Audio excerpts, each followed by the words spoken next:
हमारे गांव में एक अजीब ही रस्म का रिवाज था और उस रस्म की वजह से मुझे शादी के नाम से दहशत होने लगी थी। कहने को तो मैं गांव की थी और अक्सर गांव वाले बहुत निडर और बहादुर होते हैं, लेकिन मैं बहुत ही कमज़ोर दिल की और बहुत जल्दी डर जाने वाली थी। शायद इसीलिए मुझे इस रस्म के नाम से बहुत डर लगता था और मैं शादी भी नहीं करना चाहती थी। मेरी उम्र 24 साल हो चुकी थी। हालांकि हमारे गांव में लड़कियों की शादियां 18 साल की उम्र में कर दी जाती थीं, लेकिन मैंने अपने घर वालों को साफ कह दिया था कि मैंने शादी नहीं करनी। कई बार मेरे माँ बाप ने ज़बरदस्ती मेरा रिश्ता करवाना चाहा, मगर मगर मैं हमेशा जिद पर अड़ जाती थी कि मुझे शादी नहीं करनी। मेरे घर वाले जानना चाहते थे कि आखिर मैं शादी क्यों नहीं करना चाहती, लेकिन फिर मुझे ये बताते हुए भी शर्म आती कि मैं घोड़े को लेकर डर जाती हूँ। आखिर गांव वाले घोड़े के साथ इस रस्म को क्यों करवाते हैं? मैं पूरे गांव के सामने अपना तमाशा नहीं बनवाना चाहती थी। दरअसल ये रस्म हमारे गांव के मुखिया की तरफ से की जाती थी और हमारे गांव का मुखिया इतना सख्त था कि इस रस्म के बगैर शादी की कोई गुंजाइश ही नहीं थी। वो खुद शादी से एक हफ्ता पहले पूरे गांव को इकट्ठा करके दुल्हन से ये रस्म करवाता था और फिर उस रस्म के होने के एक हफ्ते बाद ही लड़की की शादी होती थी। आज तक हमारे गांव में ऐसा नहीं हुआ था कि किसी भी लड़की की इस रस्म को किए बिना शादी हो गई हो। मुझे आज भी अच्छे से याद है कि उस समय मैं छोटी थी जब हमारे गांव की एक लड़की निर्मला की शादी हुई थी। मैं जिद करके अपने पापा के साथ इस रस्म को देखने के लिए भरे मैदान में चली गई थी। निर्मला दुल्हन बनी हुई अपने पापा के साथ गांव के मैदान तक आई थी। ये रस्म देखने के लिए सिर्फ गांव के मर्द ही जमा होते थे, लेकिन मेरे रोने की वजह से पापा मुझे अपने साथ ले गए। वैसे भी मैं उस समय बहुत छोटी थी, इसलिए किसी ने ऐतराज न किया। दुल्हन बनी निर्मला को घोड़े के पास ले जाया गया और फिर रस्म का सिलसिला शुरू हुआ तो निर्मला की चीखें पूरे मैदान में गूंजने लगीं। घोड़े को भी अच्छी तरह पता था कि इस रस्म को कैसे करना है। घोड़ा अपनी जीभ निकालकर निर्मला की तरफ बढ़ चुका था। अब निर्मला को घोड़े की पीठ पर बैठा दिया गया और घोड़ा निर्मला को लेकर एक जंगल की तरफ को चल दिया। निर्मला का दुपट्टा गिर गया था, उसे कुछ होश नहीं था।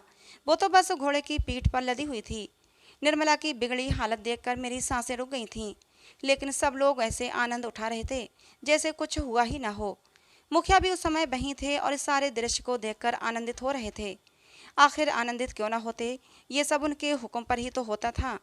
मुखिया का कहना था कि इस तरह गांव की लड़कियों को मर्दों से मोहब्बत करना और उनकी खिदमत करना आ जाता है। साथ ही साथ अगर ये रस्म पूरी होती है तो लड़कियों के ससुराल वाले लड़कियों को बहुत इज्जत और प्यार के साथ रखते हैं। लेकिन ये बात मेरी समझ में बिल्कुल नहीं आती थी। मुझे तो ये रस्म बेकार की रस्म लगती थी। भला घोड़े और इंसान का आपस में क्या संबंध? लेकिन इस रस्म का भेद मुझ पर उस वक्त खुला जब मैं खुद इस रस्म का हिस्सा बनी। जब घोड़ा मुझे जंगल में लेकर गया था और फिर उसके बाद जो मेरे साथ हुआ, उससे मेरी रूह भी कांप गई थी। घोड़ा निर्मला को लेकर जंगल की तरफ रवाना हो चुका था। पूरा एक दिन और एक रात उस घोड़े को निर्मला के साथ गुजारना था। सब लोगों को मालूम था कि अब घोड़ा निर्मला को लेकर शाम को ही लौटेगा, इसलिए सारे लोग प्रसन्न भाव से अपने अपने घरों की तरफ लौट गए। किसी को भी निर्मला की परवाह नहीं थी कि वो घोड़ा निर्मला की क्या हालत करेगा। ये रस्म करने के बाद जब घोड़ा लड़कियों को वापस लेकर आता था तो उस समय लड़कियां वापसी पर बहुत ही बुरी हालत में होती थीं। उनके शरीर पर खरोंचें होती और किसी किसी के तो कपड़े भी फटे हुए होते थे। लेकिन जालिम गांव वालों को उन पर बिल्कुल भी तरस नहीं आता था। सबको लगता था कि ये रस्म बहुत ज़रूरी है।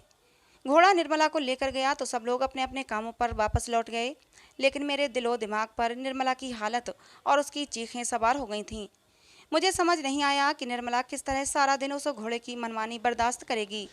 उस दिन के बाद मैं इतना ज़्यादा डर गई थी कि मैंने फैसला कर लिया कि मैंने शादी ही नहीं करनी, क्योंकि मैं खुद को घोड़े के हवाले नहीं कर सकती थी। लेकिन कहते हैं ना कि कभी कभी इंसान जो नहीं चाहता वो भी उसकी किस्मत में लिखा होता है, और शायद शादी मेरे किस्मत का हिस्सा थी, क्योंकि मेरी ज़िंदगी में हर्ष आ गया था। मेरे पापा पिछले कुछ समय से बीमार चल रहे थे। मेरे दो भाई थे और दोनों ही शहर में काम करते थे, इसीलिए हमारे गांव की ज़मीनों पर पापा ही काम करते थे। पापा की बढ़ती बीमारी को देखते हुए मैंने फैसला किया कि मैं पापा की जगह खुद अपनी ज़मीनों पर काम करूंगी। मेरे पापा ने मुझे बहुत समझाया कि बेटा, ये सब तेरे बस की बात नहीं, लेकिन मैं शुरू से ही बहुत ज़िद्दी थी और इसीलिए मेरे पापा अभी तक मेरी शादी नहीं करवा पाए थे। मैंने अपने पापा की एक न सुनी। मैंने पापा को बिस्तर पर लिटाया, उन्हें आराम करने को बोला और खुद खेतों की तरफ चल पड़ी। मैं लंबी चौड़ी खूबसूरत लड़की थी, बचपन से ही खेतों में खेलती आई थी, इसलिए मेरे लिए ये काम कुछ ज़्यादा मुश्किल नहीं था।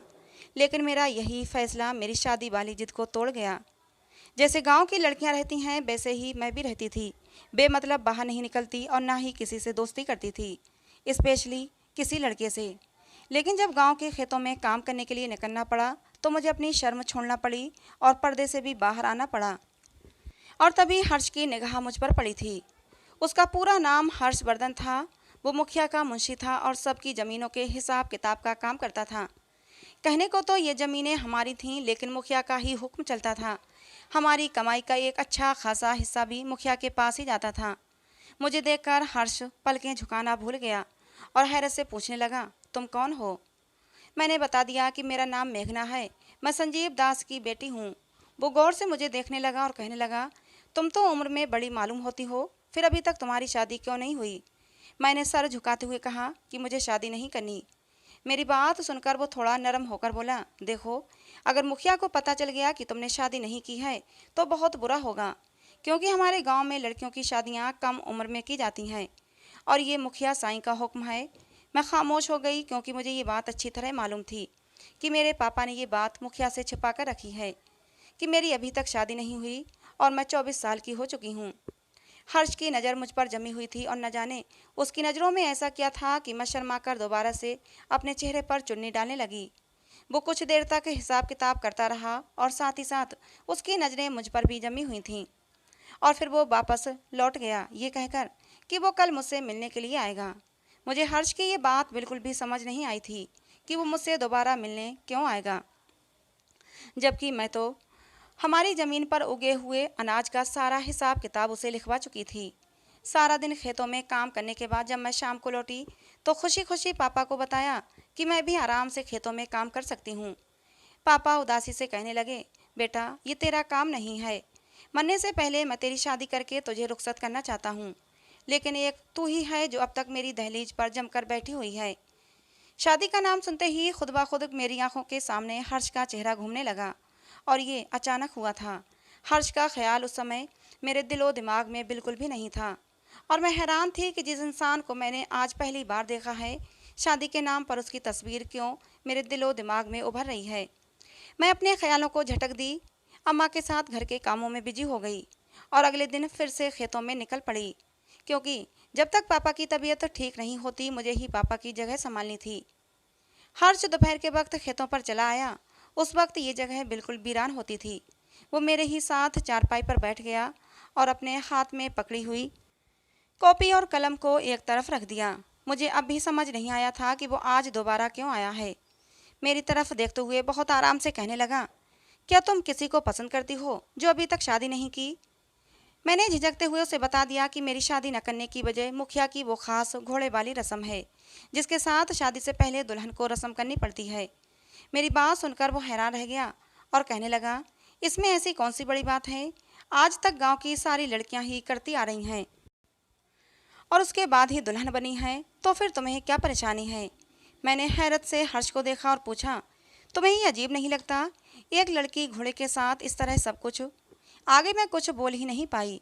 हर्ष कहने लगा, बचपन से ये रस्म देखता चला आया हूँ और गांव के सारे ही लोग इस रस्म के आदी हो गए हैं। मुखिया साहब बहुत अच्छे इंसान हैं और अगर उन्होंने ये रस्म बनाई है तो यकीनन इसके पीछे कोई ख़ास वजह होगी। शायद इस तरह गांव की लड़कियां खुश रहती हैं और अपने घर परिवार को जोड़कर रखती हैं। इसीलिए तो गांव की सारी औरतें शादी के बाद अपने अपने परिवारों में खुश हैं और अपने पतियों की खूब सेवा भी करती हैं। और फिर मुखिया साहब का घोड़ा भी बहुत ही खूबसूरत और मोहब्बत करने वाला है। उसके साथ किसी भी लड़की को क्या तकलीफ़ हो सकती है? मैंने गुस्से में हर्ष से कहा, क्या तुम्हें नहीं मालूम कि वापसी पर कुछ लड़कियों की हालत कैसी होती है? मेरी बात सुनकर हर्ष खामोश हो गया। पता नहीं क्या सोचने लगा था। थोड़ी देर बाद धीरे से बोला, देखो मेघना, औरतों को अपने घर परिवार को संभालना, अपने पति को खुश करना बहुत ही बड़ी जिम्मेदारी होती है और अगर इस जिम्मेदारी को निभाने के लिए थोड़ी सी मुश्किलें उठाना पड़ें तो इसमें गलत क्या है? हर्ष की बात सुनकर मुझे एहसास हो गया कि गांव के सारे लोग इस रस्म के इतने आदी हो गए हैं कि उन्हें इसमें कुछ भी गलत नज़र नहीं आता। वरना कौन मर्द ये बर्दाश्त करेगा कि उसकी होने वाली बीवी उससे पहले घोड़े के साथ वक्त गुजारे? हर्ष को मेरे गुस्से का अंदाज़ा हो गया था। वो भाप गया था कि मुझे ये रस्म बिल्कुल पसंद नहीं। फिर वो मुझसे इधर उधर की बातें करने लगा। और अब जब भी मैं खेत पर काम करने जाती तो हर्ष मेरे पास चला आता। धीरे धीरे हम दोनों आपस में अपने दिल की बातें भी शेयर करने लगे। एक दूसरे से बातें करते करते कब एक दूसरे से प्यार कर बैठे पता ही नहीं चला। मेरी शादी न करने की जिद एक झटके में ही टूट गई थी, लेकिन शादी के नाम से अब भी डर लगता था। मैंने ये डर हर्ष के सामने भी प्रकट किया। हर्ष मुझे समझाने लगा, डरो मत, सारी लड़कियां ही करती हैं, तुम भी कर लेना। लेकिन पता नहीं क्यों ये बात कहते हुए हर्ष के चेहरे पर एक दर्द की लकीर उभर आई थी। उसकी आंखों में उभरी इस दर्द की लकीर को मैं साफ पहचान गई थी। एक दिन मुझे समझाते हुए बोला, ये घोड़े वाली जो रस्म है इसका डर अपने दिल से निकाल दो। मैं आज ही अपने माता पिता को तुम्हारे घर हमारे रिश्ते की बात करने के लिए भेजने वाला हूँ। हर्ष शरारत भरी नज़रों से मुझे देख रहा था। उसकी आंखों में चमकती शरारत देखकर मैं शर्म से लाल हो गई। हर्ष मेरे सर पर हल्की सी चपत मारकर चला गया था और मैं हर्ष के साथ अपनी सुहानी जिंदगी के सपने सजाने लगी थी। मैं सपने में भी नहीं सोच सकती थी कि हर्ष जैसा पढ़ा लिखा और गांव के मुखिया का मुंशी मुझसे शादी करेगा। वो मुझसे मोहब्बत कर बैठा था, इस बात का मुझे यकीन ही नहीं होता था। लेकिन बात जहाँ पर शुरू होती थी वहीं पर ख़त्म हो जाती थी। वही ढाक के 3 पात। शादी का नाम आते ही वो घोड़े वाली रस्म भी याद आ जाती और मेरी जान निकल जाती। मैं अजीब से दोराहे पर खड़ी हुई थी। मैं हर्ष जैसे इंसान के साथ अपनी ज़िंदगी गुजारना चाहती थी, लेकिन घोड़े के साथ एक दिन तो क्या, 1 घंटा भी नहीं गुजार सकती थी। मैं घर पहुंची तो मेरे चेहरे पर चिंता की लकीरें उभरी हुई थीं और ये बात मेरे पापा ने महसूस कर ली थी। अपने पापा के साथ मेरी बहुत अच्छी दोस्ती थी। कोई भी बात होती मैं अपने पापा से ज़रूर शेयर करती थी। जब पापा ने मुझसे मेरी चिंता की वजह पूछी तो मैंने उन्हें हर्ष के बारे में सब कुछ सच सच बता दिया और फिर मैंने अपनी शादी न करने के पीछे की वजह भी अपने पापा को बता दी। हर्ष का सुनकर पापा खुशी से पागल हो गए और कहने लगे, वो तो बहुत ही पढ़ा लिखा और नेक इंसान है, ऐसे लड़के का रिश्ता बहुत ही किस्मत की बात होती है। अगर हर्ष की माँ मेरे दरवाजे पर आई तो मैं कभी उन्हें इनकार नहीं करूँगा। रही बात घोड़े की, तो आज तक उसने किसी भी लड़की को कोई नुकसान नहीं पहुँचाया है। वो तो बहुत ही मोहब्बत करने वाला घोड़ा है, हर वक्त मुखिया साहब के अस्तबल में बंद रहता है। पापा की बात सुनकर मैं सोचने पर मजबूर हो गई। सारी रात मैं अपने आप से लड़ती रही, लेकिन आखिर में मैं हार गई। लेकिन मैंने एक प्लान बनाया। इस प्लान के चलते मैं इस रस्म से बच सकती थी। अगली दोपहर हर्ष मुझसे मिलने मेरे पास आया और कहने लगा, आज शाम में मेरी माँ तुम्हारे घर आएंगी। मैंने डरते डरते हर्ष से पूछा कि ऐसा मुमकिन नहीं कि हमारी शादी गांव में ना होकर शहर में हो जाए। मेरे दोनों भाई शहर में रहते हैं और आप भी तो काम के सिलसिले में शहर जाते रहते हैं। मैं अपने भाइयों के पास चली जाती हूँ, आप भी वहीं आकर मुझसे शादी कर लीजिएगा। हर्ष गौर से मेरा चेहरा देखते हुए कहने लगा, लगता ही नहीं तुम गांव की हो। गांव की लड़कियां तो बहुत ही बहादुर होती हैं, लेकिन मैंने तुमसे मोहब्बत की है, इसलिए तुम्हारी बात मानने को तैयार हूँ। मेरी माँ आज तुम्हारे घर रिश्ता लेकर आएंगी, फिर अगले हफ्ते में तुम शहर चली जाना। मैं भी अपने माँ बाप को लेकर शहर आ जाऊँगा, फिर वहीं हम दोनों शादी कर लेंगे। हर्ष की रजामंदी मिलते ही मैं खुशी से दीवानी हो गई। बहुत ही आसानी से मेरी बात वो मान गया था। ऐसा लग रहा था जैसे वो भी घोड़े वाली रस्म से बचना चाहता है, लेकिन तकदीर को शायद कुछ और ही मंजूर था। मेरे नसीब में इस रस्म से गुजरना ही लिखा था। जब मेरा रिश्ता हो गया तो मैंने अपना सामान बांध लिया। मेरे पापा मुझे गाड़ी पर बिठाने के लिए गांव के बाहर जाने वाले रास्ते पर चल पड़े। पापा मुझे बहुत सारी नसीहत भी करते जा रहे थे और बता रहे थे कि मेरे दोनों भाई मुझे बस अड्डे से ले लेंगे। हम गांव से बहुत दूर निकल आए। अभी बस अड्डे पर पहुंचने ही वाले थे कि तभी धूल उड़ाती हुई एक गाड़ी हमारे करीब आकर रुकी। पापा ने फौरन मुझे चेहरे पर घूंघट करने को कहा, क्योंकि ये मुखिया साहब की गाड़ी थी। आज तक कभी मेरा उनसे आमना सामना नहीं हुआ था। मुझे बहुत ज़्यादा डर लग रहा था। गाड़ी का दरवाज़ा खुला और मुखिया साहब गाड़ी के नीचे उतरे। पापा ने फ़ौरन निगाहें झुका लीं और मुखिया साहब को नमस्ते किया। मैंने भी धीरे से उन्हें नमस्ते कर दिया। मुखिया साहब मुझे ऊपर से नीचे तक देखते हुए मेरे पापा से पूछने लगे, हाँ संजीव दास, ये तेरे साथ कौन है और इस तरह से लड़की को छिपाकर गांव से बाहर क्यों ले जा रहा है? मेरे पापा डरते डरते बोले, साहब ये मेरी बेटी है और उसे अपने बेटों के पास शहर भेज रहा हूँ। पापा की बात सुनकर मुखिया हैरत से देखने लगा। बोला, संजीव दास, मैं तो यही समझता था कि तेरे 2 बेटे हैं, तेरी एक बेटी भी है, ये तो मुझे पता ही नहीं था। तभी मुखिया के एक नौकर ने मुखिया के कान में आकर कुछ कहा, जिसे सुनते ही मुखिया गरज कर बोले, संजीव दास, ये मैं क्या सुन रहा हूँ? तेरी बेटी 24 साल की हो गई और तूने अभी तक उसकी शादी नहीं की, और तू अपनी बेटी को अपने बेटों के पास इसकी शादी करवाने के लिए भेज रहा है। आज तक हमारे गांव में ऐसा नहीं हुआ कि हमारे गांव की बेटियां शहर जाकर शादी करें। गांव की जितनी भी बेटियों की शादियां हुई हैं वो गांव के अंदर ही हुई हैं और पूरे रस्मों रिवाज के साथ हुई हैं। मैं डर से थर थर कांपने लगी। मुखिया के नौकर ने शायद मेरे बारे में मुखिया को सब कुछ बता दिया था। मुखिया फिर गुस्से से बोले, संजीव दास, मैं जानता हूँ कि तेरा परिवार गांव के और परिवारों से थोड़ा अलग है। तेरे बेटे भी पढ़े लिखे हैं और शहर में नौकरी करते हैं। तेरे घर का माहौल भी गांव के माहौल से अलग है, थोड़ा शहरी है। लेकिन इसका ये मतलब हरगिज नहीं कि तुम गांव के रस्मों रिवाज भूल जाओ।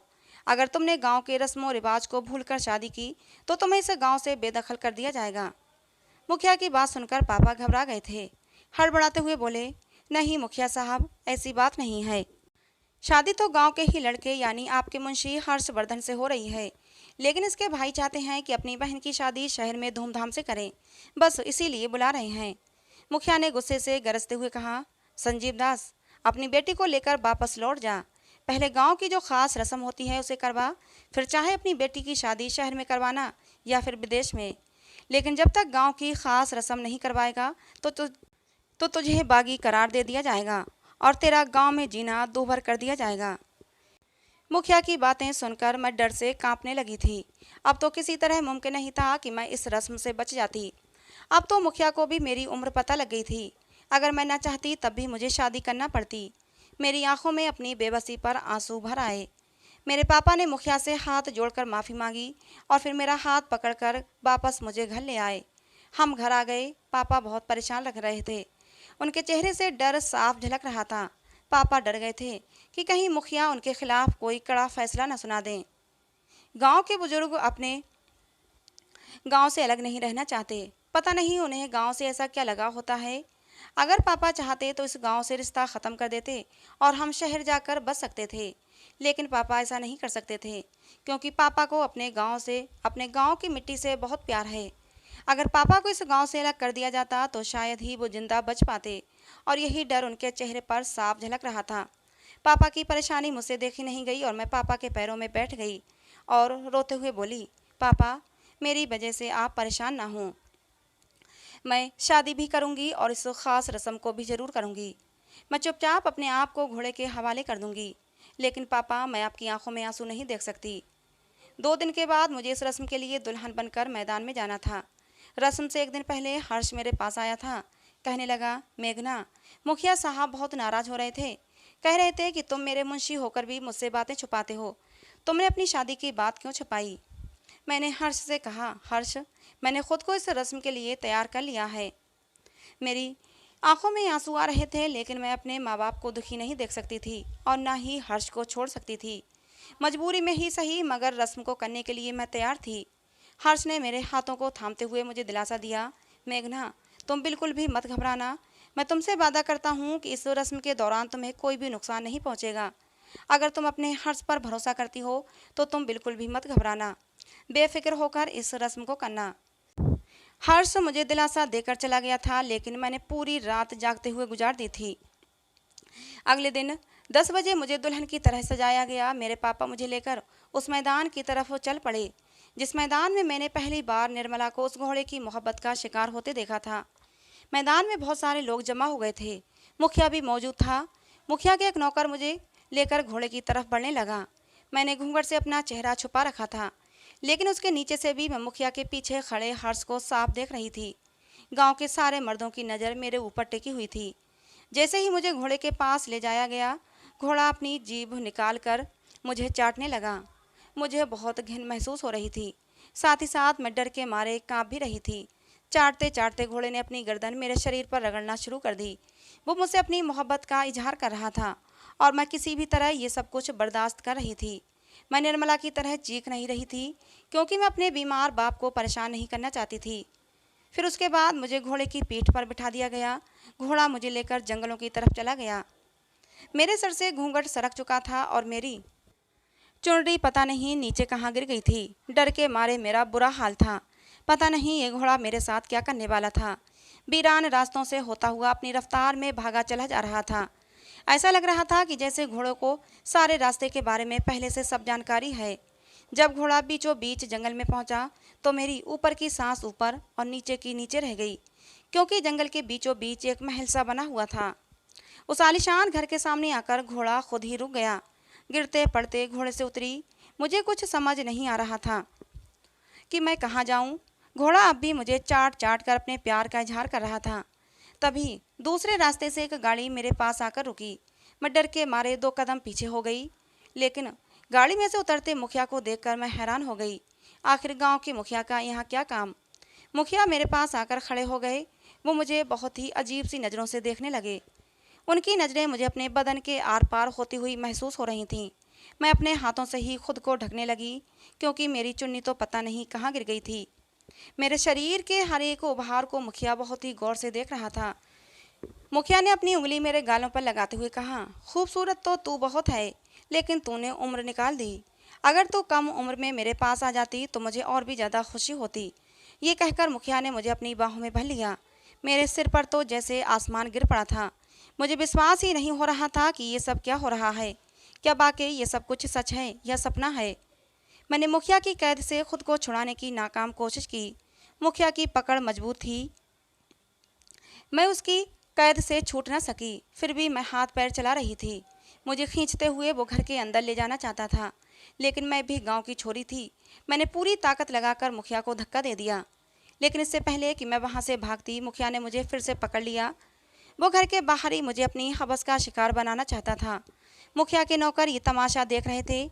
ऐसा लग रहा था कि जैसे उनके लिए ये कुछ नया नहीं, बल्कि सब कुछ पुराना है। मैं जोर जोर से चीख रही थी, खुद को बचाने के लिए हाथ पैर चला रही थी। पास खड़ा घोड़ा ये सब देखकर हिनहिनाने लगा था। ऐसा लग रहा था कि जैसे घोड़े को गुस्सा आ रहा है। अचानक ही घोड़े ने मुखिया पर लातें बरसाना शुरू कर दी। जब तक मुखिया के नौकर गाड़ी से उतरकर मुखिया के पास आते, तब तक घोड़े ने लातें मार मार कर मुखिया का काम तमाम कर दिया था। मुखिया के नौकर हक्का बक्का से खड़े ये तमाशा देख रहे थे। जब घोड़े को विश्वास हो गया कि मुखिया का काम तमाम हो गया, तो वो फिर से मेरे पास आया और अपनी जीभ निकालकर मुझे चाटने लगा। लेकिन इस बार उसके चाटने से मुझे घिन नहीं आ रही थी। लेकिन मुझे समझ नहीं आ रहा था कि घोड़े ने अपने ही मालिक के साथ ऐसा क्यों किया। थोड़ी देर बाद मुखिया का एक नौकर मेरे पास आया और अपने कंधों से चादर उतार कर मेरे ऊपर डाल दी। दोनों नौकर मेरे सामने हाथ जोड़कर खड़े हो गए। कहने लगे, हम ये तमाशा बहुत ही मजबूरी में देखते थे। अगर मुखिया के खिलाफ जाते तो मुखिया हमारे परिवार को नुकसान पहुंचा देता। ये तमाशा हम लोग न जाने कब से देखते चले आ रहे हैं कि मुखिया गांव की कम उम्र कम से न लड़कियों को कैसे अपनी हवस का शिकार बनाता है। अपनी हवस मिटाने के बाद मुखिया उन लड़कियों को वापस भेज देता था और उन्हें इतना डरा देता था कि वो बेचारी अपना मुंह नहीं खोलती थी। फिर उनमें से एक आदमी बोला, लेकिन आज जो हुआ ये हमारी समझ में नहीं आया, क्योंकि ये तो मुखिया का खास सिखाया हुआ घोड़ा है। ये मुखिया की सारी बातें मानता था और लड़कियों को लेकर इस घर तक आता था। लेकिन पता नहीं आज क्यों इतना गुस्सा आ गया और उसने मुखिया की ही जान। ये तो मुझे भी समझ नहीं आ रहा था कि घोड़े ने मेरा साथ क्यों दिया। खैर, दोनों नौकरों ने मुझे अगले दिन तक उसी घर में रखा और मुखिया का जंगल में ही अंतिम संस्कार कर दिया। अगले दिन शाम को घोड़े की पीठ पर बिठाकर उन दोनों ने मुझे गांव की तरफ रवाना कर दिया, जिससे कि लोगों को शक न हो। मुझे सही सलामत देखकर मेरे माँ बाप बहुत खुश हुए थे। अगले ही दिन पूरे गांव में शोर हो गया कि मुखिया जंगल में शिकार खेलने गए थे, फिर पता नहीं लौटकर नहीं आए। शायद किसी जंगली जानवरों ने उन पर हमला कर दिया हो और उनका शिकार कर लिया हो। गांव के सब लोग दुखी हो गए थे, लेकिन मैं अंदर ही अंदर खुश हो गई थी। और शायद उन लड़कियों ने भी बहुत खुशी मनाई होगी जो उस जालिम मुखिया की हवस का शिकार बनी थीं। मुखिया के नौकरों ने मुझसे वादा लिया था कि मैं गांव में किसी को भी कुछ न बताऊं, क्योंकि अगर मेरे मुंह से कुछ निकला तो गांव की सारी लड़कियों के घर बर्बाद हो जाएंगे, क्योंकि वो बेचारी मासूम लड़कियां शादी से पहले ही मुखिया की हवस का शिकार बन चुकी थीं। और कोई भी पति ये नहीं चाहेगा कि उसकी पत्नी अपनी इज्जत लुटाकर उनके पास आए। खैर, 1 हफ्ते बाद मेरी और हर्ष की शादी धूमधाम से हो गई। शादी की पहली रात हर्ष ने मुझसे पूछा, मेघना, घोड़े ने तुम्हें कोई नुकसान तो नहीं पहुंचाया? मैंने कहा, नहीं, बल्कि उसने तो मेरे साथ बहुत ही मोहब्बत का प्रदर्शन किया था। मेरी बात सुनकर हर्ष बोला, वो घोड़ा मेरा ही हुआ करता था। वो घोड़ा बहुत ही सुंदर था, इसलिए मुखिया साहब की उस पर नज़र पड़ गई और वो घोड़ा उन्होंने मुझसे ले लिया। भले ही घोड़ा मुखिया ने मुझसे ले लिया था, लेकिन वो घोड़ा मेरी हर बात मानता था। जिस दिन रस्म के लिए तुम्हें घोड़े के साथ जाना था, मैंने घोड़े को सब कुछ समझा दिया था कि वो तुम्हें बिल्कुल भी परेशान ना करे। घोड़ा बहुत ही वफादार जानवर होता है। वो अपने मालिक की बात जरूर मानता है और मेरे घोड़े ने भी मेरी बात मानी और तुम्हें बिल्कुल भी तंग नहीं किया। एकाएक हर्ष की आंखों में शरारत उभर आई। वो मेरी आंखों में देखते हुए बोला, अच्छा मेघना, मुझे पता नहीं था तुम इतनी डरपोक हो। एक बात बताओ, तुम्हें मुझसे तो डर नहीं लगता? मैंने कहा, नहीं, मुझे तुमसे डर क्यों लगेगा, मैं तुमसे प्यार करती हूँ और तुम मेरे पति हो। उसी शरारत के साथ हर्ष कहने लगा, अच्छा तो फिर मैं आज की पूरी रात तुम्हें तंग करने वाला हूँ, फिर तो तुम्हें मुझसे कोई शिकायत नहीं होगी। मैंने शर्माकर अपना मुंह हर्ष के सीने में छुपा लिया। हर्ष ने भी कसकर मुझे अपनी बाहों में भर लिया। हमारी नई जिंदगी की शुरुआत हो चुकी थी और मैं हर्ष के साथ बहुत खुश थी। तो दोस्तों, आज की हमारी ये कहानी आप लोगों को कैसी लगी, कमेंट बॉक्स में ज़रूर बताना। पसंद आई हो तो प्लीज़ लाइक करना। ऐसी और कहानियों के लिए हमारे चैनल को सब्सक्राइब करना। कहानी को अंत तक सुनने के लिए आप लोगों का बहुत बहुत धन्यवाद।